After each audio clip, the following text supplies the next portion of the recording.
Josh is high as a kite at the moment.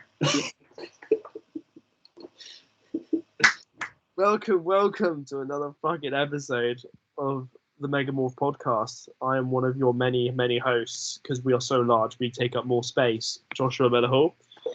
We've got James Corbett and Charlie the Chocolate Cake Factory. That's a great one there. Good one. Because you just love an off season so much. I love it, mate. Actually love it. Anyway, enough of that fucking waffle. Today's episode, after request by the comment, was we got asked to do a D&B one. So we've kind of like branched it and expanded it from just D&B to kind of like just general going out in the sesh. So it does apply to drum bass, but mostly applies to just general going out. So we kind of said we're going to compare like festivals, like specifically like day festivals, and then raves, and then obviously kind of like compare the experience, the pros and cons, and then kind of just give our like few tips and tricks to having a successful session. Isn't that right, boys? Yeah, but Yes. sounds good with me. Because you have a very different perspective compared to like me and James, perhaps Josh, in the sense that you prefer very much day raves, don't you? Massive for day raves. Yeah. So yeah, so let's start with festivals. So let's talk pros and cons of a festival. Let's do like a couple pros. Like let's do 2 pros each, and then we'll do a couple cons, and then we'll do some comparisons. Okay. I'll start with the main pro. You're outside in the sun, and 9 times out of 10, the best festivals are during the summer period. So when it's sunny, it's just like makes the day a million times better. Charlie? With a festival, most of the time, it's not absolutely ram-packed. Like if you go to a venue, like I went to Lakota and it was absolutely ridiculously rammed, like you couldn't move. Whereas a festival, it's in a field, so there's always more space around, you know what I mean? Yeah. I've got like one that kind of splits into 2, but I'll just do it anyway. I was gonna say one, it's like the fact it's just short, like it might be a longer period of time, but because it finishes earlier, generally you get a better sleep after, which then obviously relieves you not coming out of routine potentially for as long. Obviously, because that's one of the main things. Obviously, after a night out or a sesh, is like how fast can you get back into routine? And I think if you do day festival, like because you can get back into a better sleep routine, it just then has a domino effect.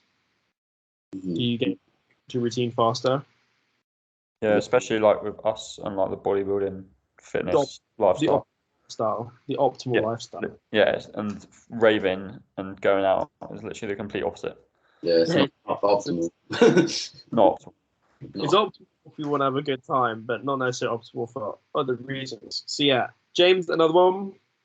I'd say usually festivals they pump more money into production, so they can kind of have like a better kind of, I don't even know what you call it, like maybe venue, because like some of the stages can literally be massive and look like unbelievable compared to a day rave. I mean, not day rave, actual rave night. Yeah, Charlie. I was gonna say, I feel like you can make more of like a trip out of it. Like if you're going to like a night out, like the fact of like where it is might be like a limiting factor. Whereas like with a festival, you might like stay over, like you might even camp. Like you can make like a good trip out of it. If that makes sense. Yeah, no, it does make sense. Another one for me would be the fact I was going to say, I've got 2. One is going to be, I'll say one, then if the second one doesn't get said, I'll just say it for after in case I steal someone's. I'm going to say, like, generally, like, I quite like the dress. Like, I feel like it's more fun, like, going out, just, like, knowing you walk into the venue with, like, a shirt on or anything. You kind of walk about, like, there's nothing better than walk about, like, a massive festival, and then you're just, like, there with the shirt, and it just feels like summer. Like, it feels like you don't have to be listening to the music. Because you're walking about, it just feels like fun. If that makes sense. I think kind of festivals are like can go hand to hand with summer. Like when you think of summer, you think of festival, don't you? Yeah, 100%. Exactly.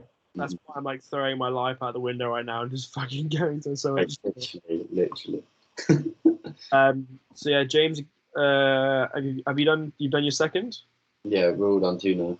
But I'd say, my last one I was going to say is also the fact that generally festivals can have more than one stage. So you can like have a different, like either a variety of genres or a different variety of artists.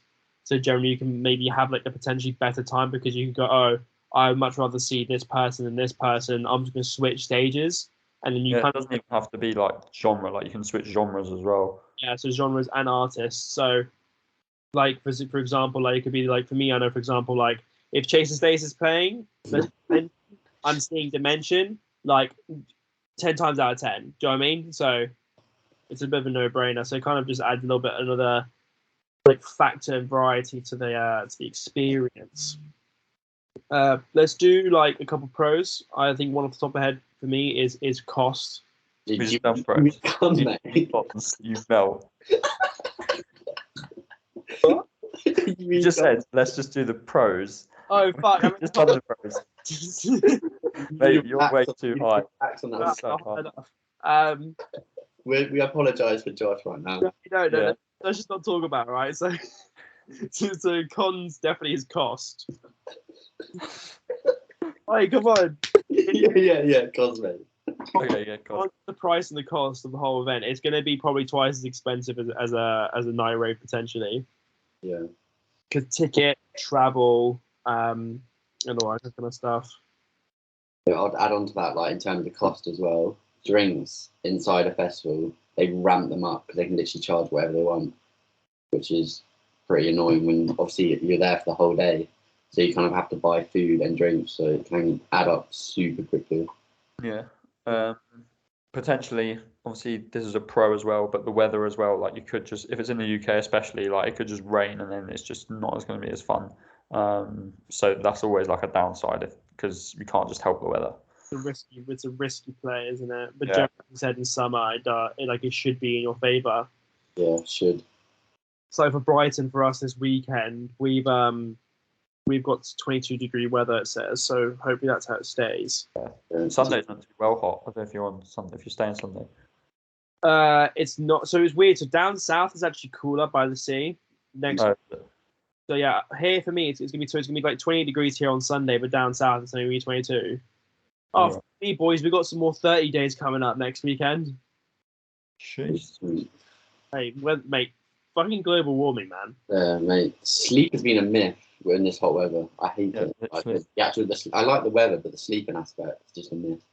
Yeah, come the night time, your room's like really almost like hot and muggy, and you're just like on top of the cupboard sweating your fucking tits off. You literally can't do anything about being too hot. Like being too cold is alright because you can just get underneath the duvet, but being too hot, like you're screwed. Yeah.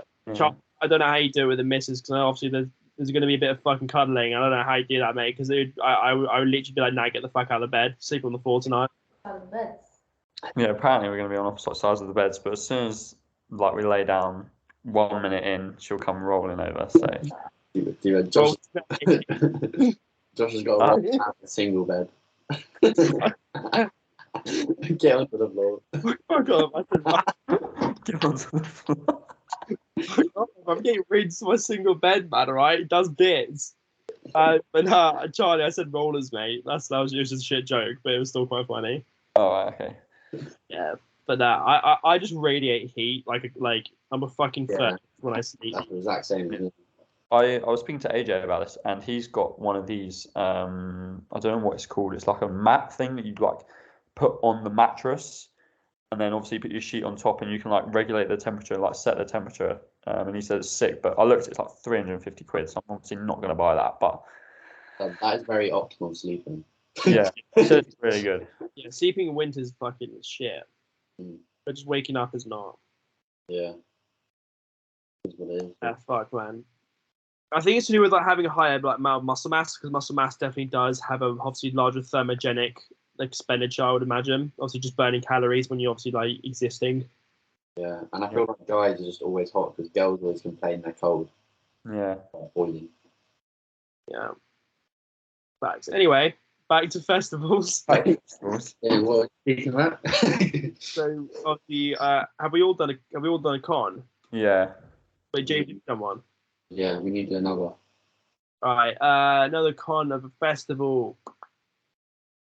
I can't even think of that many. Let's say again, they kind of backfire. So, I said about the whole like walking about in between, but like the clothing aspect, like you could like just as like Chai said, the weather can change, but not even just the weather can change. Like come the evening, the temperature can drop quite a lot. So you might like I know girls fucking go bow this, so they'll show up in their like fishnet suits.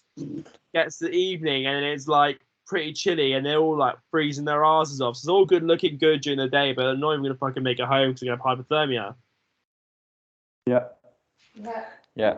Someone was It's always can I borrow your jumper? No, fuck off. someone took my jumper with them. You know, came prepared.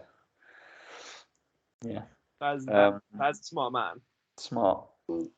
I can't think of another con. I can think of one actually. Getting a taxi back from the festival, the worst thing ever. They're just a myth. Yeah, pretty rough. I've never had to do that, boy. The worst one was in Park Life. Yeah, Park Life is absolutely disgrace. It was literally, we had to walk most of it, to be honest. Yeah, we walked probably for an hour and a half and then paid like 80 quid in an Uber. Yeah, it's disgusting. But it's the only thing you can do. As soon as those dates are announced, people book those like hotels near the venue. Yeah. Like instantly, and then that's it. Book those as soon as they give a date. Yeah, literally. Best thing, if you go Park Life, leave like 20 minutes early, even if you're going to cut it short, and you'll get home. So much worth it. Yeah. I remember listening to Josh Bridgman's podcast like a couple of years ago, and his story about how. Have you heard his story about Park Life? No. No, I don't think so. I'll say it to you guys after, but it's funny. It's about long story short. It's basically about how he rocked up to the festival, took shrooms. Yeah. Then basically, they found a smidge of weed in his pocket, and they sent him. They said, "Oh yeah, your ticket's basically like now not like disallowed, and you have to go." So he walked. So he walked all the way back to his fucking Airbnb. His friends went in.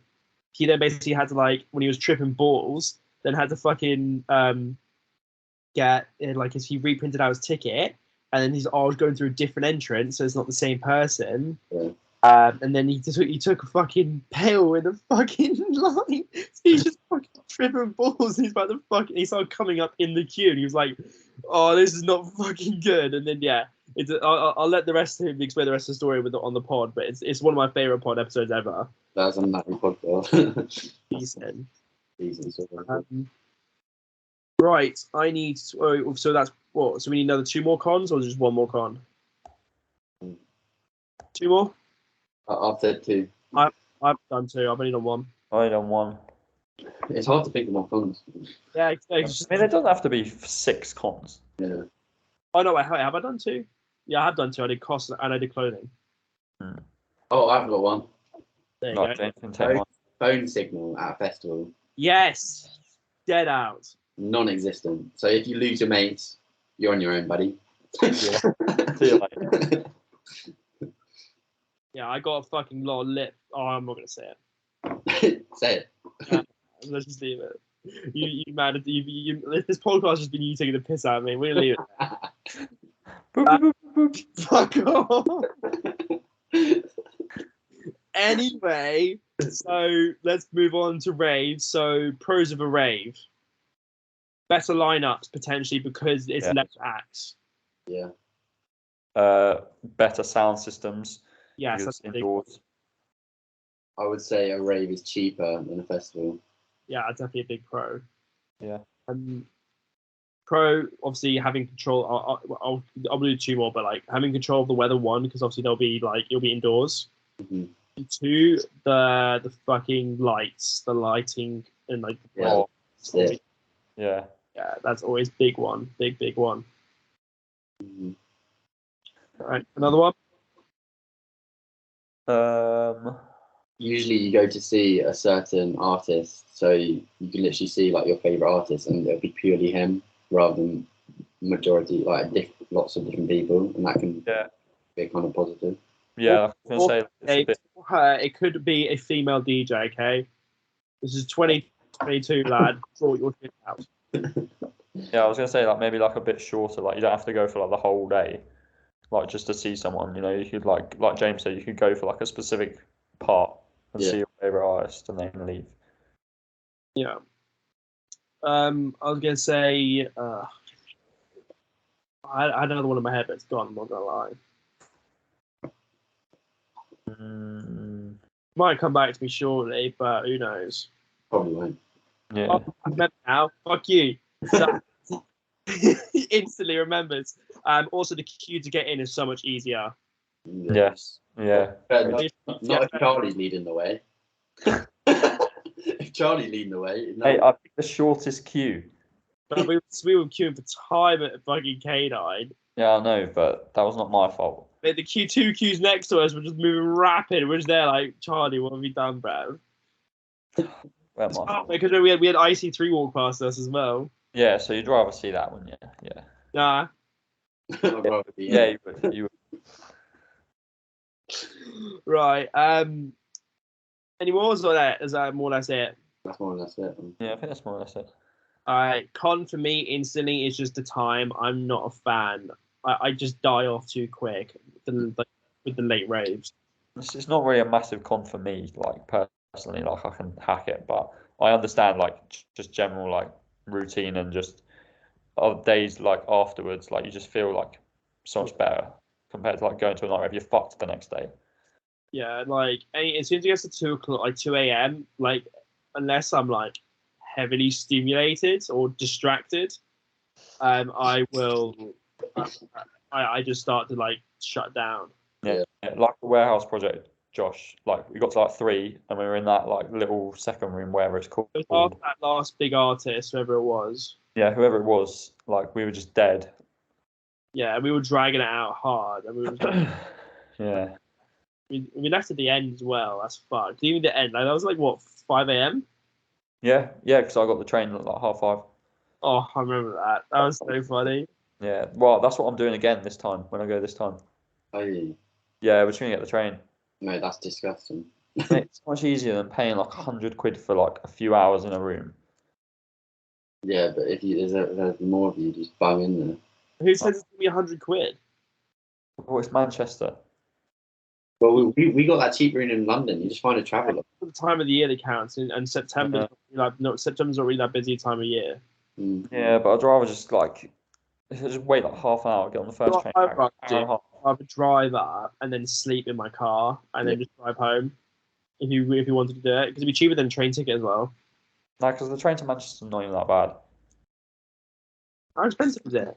Just like, from mine, like if I go to Milton Keynes, it's like 40 quid return. Yeah, it's so quick as well. From Yeah, it's like an hour and a half. You're there. It's like a 90 quid train. What? For me, it's like a £90 train. Oh, really? Yeah. It's not that expensive. It's like 45 quid. Because I have to get the train into London and then get the train from London up to Manchester. Yeah. Charlie, we're lucky we got on the MK line and it literally goes straight there. It's the super fast. Yeah, I mean, it's still like 25 minutes from my house, but like just driving there is worth it. But changing over. Yeah. I guess I think that could probably lead to another one. So we're talking about transport is obviously getting something home at that time in the morning. Sometimes can be a bit of a struggle, and there's nothing worse than you're sitting there feeling done out, and you just want to be in bed, and you're sitting there waiting for a fucking Uber. Yeah, that's the worst. Yeah, grim. Or in Charlie's case, literally getting the train to work. Yeah, I'm not going to work this time. Okay, that's not as bad to be fair. Yeah, no, that was rough. I don't know how I survived that day. Yeah. How do you do that? You know why? It's because you took like a couple wobs, mate. That's why. Yeah, that is why, mate. Those wob pills saved me, but also at the same time didn't let me sleep on the train. Yeah. So. But that's better though, because then obviously like you just crashed after work and you were fine. You went to bed like 4 p.m. You went to like 4 p.m., 6 p.m. Woke up the next day at like 10. You like. Yeah, I've been asleep for like 34 hours or something. Yeah, fucking something crazy like that. Wait, no, I wasn't, but I was awake for like that long. Yeah, but you then slept for like 15 hours after, so it's mad. Yeah. Any other cons off the top of the heads? They're usually more busy. Like they're quite pushy sometimes and rammed. Yeah, I was gonna say like claustrophobic. Yeah. Yeah, 100%. Like K9, when we tried to first get into the main room at K9, remember how packed that was? That was seriously packed. Yeah, but then all of a sudden we have found so much room. Yeah, in fact, I know what happened. We literally had to create that room though. Like, Yeah, we true. had to squeeze our way, and people must have just. Apart from when we went in for the round 2, we went to the front. Then there was a massive gap at the front, right where Bacana was, which makes no sense because it was such a sick view. You didn't get as much of the lights, but it was a sick view. Yeah. Watching him just do his thing. Yeah, that was strange. Yeah. Right, so that kind of like concludes, I think, the pros and cons of both. And obviously, from more or less, you can kind of figure out that like potentially the pro of one is maybe like the con of another one. Like we said, like obviously about the timings, one's good, one's worse. They're consist. Both of them are consistently expensive. Both are hard to get, like potentially transport after or to the event as well. Obviously, that's of two sides of opposite sides of the coin as well. So yeah, that kind of I think concludes it. So let's throw in a few strategies or like tips for going to a festival or to a rave. I know one for me personally was something I've started doing like for the last year now is I don't bring a bag. Yeah, that is a big tip that you gave me. It's so much easier. Isn't it? Literally, only have your essentials: your vape, your phone, which has put your ID in the back of your phone, and then like yeah, Then your substances. we weren't gonna say that, but yeah, Your party supplies. Your chewing gum. your party fuel, the party fuel. Yeah. That's like my biggest one. That's like it makes me so much less stress free because I've lost my phone a couple times now at events and raves, and I've lost other shit as well. And like for me now, just having like it in my pockets, and my pockets generally either tight or they have zips. Yeah. I prefer bringing a bag, to be honest. Like to all the last places, I've just brought a bag. It depends what I'm wearing. Like if they're tight enough. So yeah, another pro tip: you get searched less if you haven't got a bag. Like when I don't have a bag, I never get searched. Yeah. So if you're trying to obviously get in without being searched, obviously that's a good tip. Yeah, I'd say my main tip with festivals: you want to make sure you're pre-drinking like hard because drinks are very expensive. As long as you're not doing other things, yeah, depending what you're doing, depending what your strategy is. But if you're just drinking for the day, just make sure you pre-drink a lot. And say if you're getting a taxi there or someone's driving you, like make some drinks in a bottle, take them there, and then chuck them like in the bin once you're in the line. Yeah. Even if you're going out, obviously, if you're festivals or raves, if drinking is the choice you made, make sure you obviously pre for both. Yeah, it goes hand in hand with both. And then Charlie, sort of what you covered earlier, Josh, is like leave like 20 minutes earlier just so you can beat all the queues and like the rush of leaving. Because it's so much worth it. Yeah. I'd say another one for me is it's obviously heavily underrated, but hydration. Making sure you are staying like you are drinking water. Like generally, like a good way to do it without being pretty stress free is just get one person. If you're like a little group of 3 or 4, like we had for K9, if one person buys a bottle of water or a cup of water, wherever, just take turns every like hour or so. One person goes, fills it up or like one whatever, brings it back, and just split the bottle right there and then between all 3 or 4 of you, and then you're regularly like hydrating every hour. And obviously, like there's no point obviously all of you having bottles really because like you just end up wanting to like chuck it. Yeah. Like you're just holding something and it's like pretty annoying when you're like fucking scat out and fucking shit. So like yeah, just like make regular trips, have one bottle and then just refill it because also save you money. Yeah, exactly. I've got a good one as well. So at a festival, say depending on how big your group is, say if there's only 3 of you, all go together. Like wherever you go, just go together. Say if there's 2 of you, of course, always go together. But 9 times out of 10, don't go somewhere by yourself because there's no phone signal and it's going to be difficult to find your mates. Yeah. And it's just not worth it. Charlie, got one? Mainly for festivals, just prepare for like weather-wise, especially if you're camping as well. I don't know if either of you two have been camping. I think you've been camping, Josh. I've done Reading 2 years in a row, mate. Yeah, so be prepared because otherwise you don't want to be wet like in the tent. Like it's just rough. Yeah, first year Reading I went, it was 2018. It was soaking wet. Our tent, me and Blazer's tents, like was underneath the ground a bit. From there, obviously, our weight pressed the tent down in the night, so it was soaking wet. It was fucking shit. And then the second year we went, it was like almost 30-degree weather the whole time. So like I've had the both end of the extremes. Yeah. You fucked. Yeah, it's grim. Fun. Wouldn't do camping again, though, I don't think. Absolutely not. Absolutely not. I maybe got like one night of camping in me, but I have not got like a whole weekend, the whole like 5 days like Reading was. I think we're kind of past the camping age.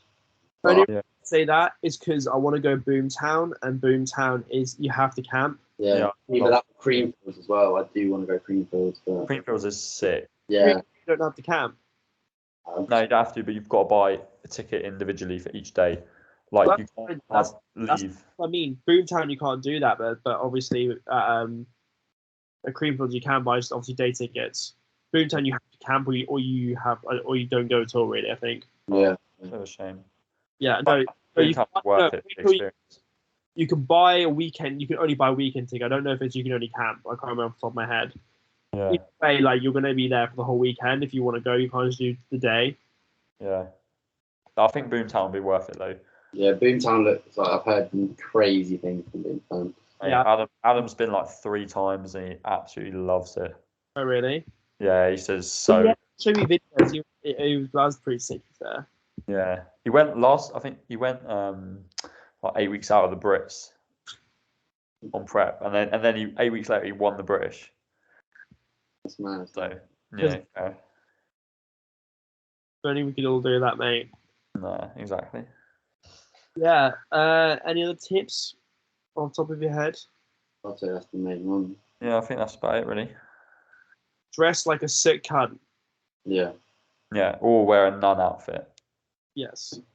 That's what I did. Okay, yeah, here's a tip. Like, don't give a fuck what people think and have a fucking good time.